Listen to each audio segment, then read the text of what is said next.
keluarga saya pula macam nenek saya pun mati kemalangan, dilanggar kereta, datuk dilanggar motosikal, ibu saya mati dibunuh, tinggal bapa saya satu orang dengan saya dan adik.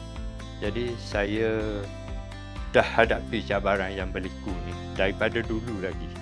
Jadi saya anggap satu cabaran tu sebagai satu ujian je. Kalau saya berjaya harungi, saya yakin saya bertambah kuat. Itulah yang mewujudkan Adi People.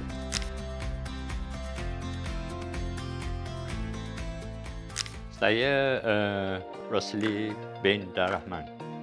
Saya dari awal lagi saya cebur, saya mula bidang saya ni September 1989, iaitu 36 tahun yang lalu.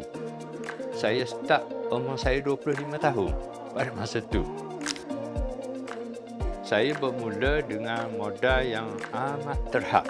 Memang kritikal lah kira. Saya terpaksa kena jimat cermat, setiap sen perlu kena kira sebab saya tak ada modal kan. Jadi setiap permohonan saya kepada bank semua tidak mendapat kepercayaan. BUMB banyak membantulah. Dia nampak kita bidang yang kita cebur ini boleh maju ke depan.